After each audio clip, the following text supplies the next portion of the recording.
Hey everybody, coming at you to give you my review of Reminders of Him, Colleen Hoover's book turned latest movie. There it is. So it had people like Tyreek Withers, Micah Monroe, Bradley Whitford, Lauren Graham, and a cast of other characters in the movie who, did a pretty good job. Actually, special shout out to Jennifer Robertson, who I've enjoyed in a great many things.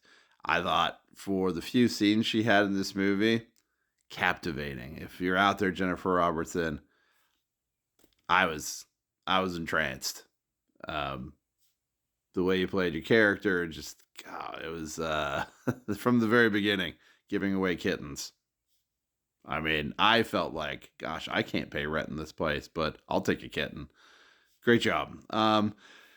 So obviously on our way to seeing 100 movies this year. So reminders of him, it was on my list. Been waiting a while because obviously I go to the movies by myself, and clearly, I feel like a Colleen Hoover movie or a book turned movie, a Nicholas Sparks book turned movie. These aren't the kind of movies that you want to be seen at by yourself because they're kind of date movies. So I've been waiting for the theaters to clear out a little bit, and I found a show where it's just going to be me, and then I showed up and there was a couple in there. I had to awkwardly walk by them to my seat. Like, hey, my life. But special shout out to them for being so adorable that they had to explain to each other throughout the film what was happening, repeat lines, predict what was going to happen in the movie, remind each other of what happened like 10 minutes ago in the movie.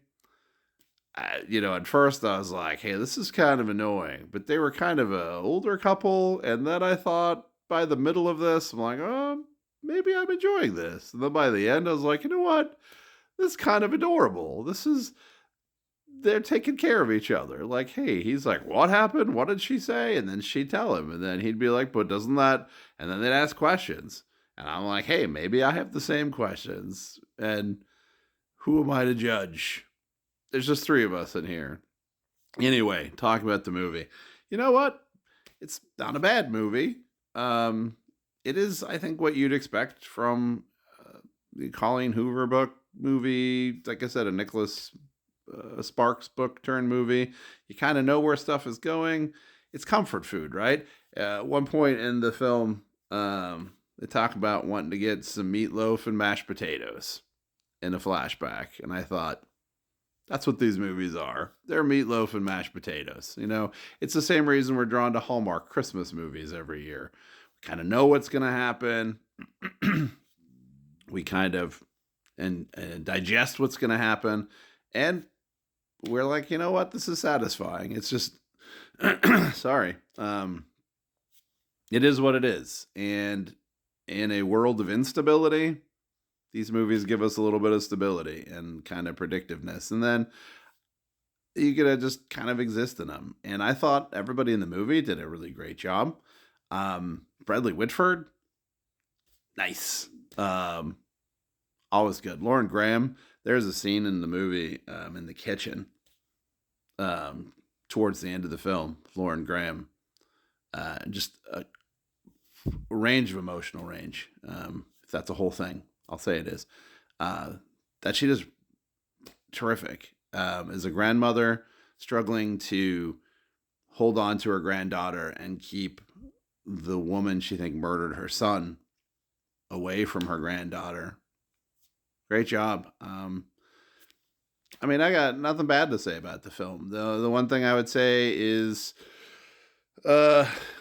maybe the love story kicked in a little too quick. Like maybe have the main character Kenna really singly focused on trying to get back to her daughter and not fall in love so quickly. Maybe she's focused on that and he's focused on falling in love with her, and maybe that becomes the moral drama. I don't know. I didn't read the book. Maybe that's in the book. The other thing I would say is I was born and raised in Wyoming. Went to college in Laramie, Wyoming, and this movie is supposed to be set in Laramie, Wyoming. And what in the fake Canadian Laramie, Wyoming is this movie?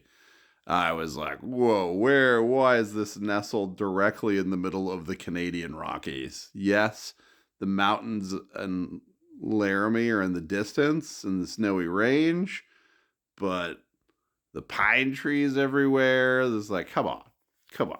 There's not even. I like he's got the smattering of the Wyoming flags and like, oh, we're in Wyoming, but that's not Laramie. Where's the university? It's a university town. Like I was like, are we in West Laramie in this entire movie? And if so, if this is set in the older days, where is Cellos? Laramie people from the old days of Laramie and West Laramie, Cellos. Am I right? Those were the best sopapillas. Yeah. So I had a hard time in the movie not judging the movie for not really being in Laramie and being like, where's the Buckhorn? Where's the library? Where's Fireside? Where is Elmer Lovejoy's? So I kept thinking that, like, why aren't they working at Elmer Lovejoy's?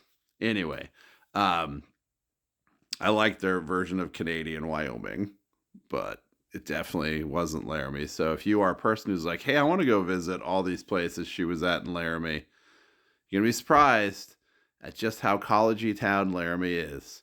We call it Laradice. And I thought that was funny that she stayed at the Paradise and was in Laramie. And I'm like, come on, no reference to Laradice, no Ragtime Cowboy Joe, no beer song. Josh Allen, if you're out there, you know what I'm talking about. Anyway, you know what? Like I said, satisfying. Definitely something to catch on streaming when it comes out. No bad complaints. Just like meatloaf and mashed potatoes. Everybody in the movie did a great job. Like I said, just a few tweaks to that plot.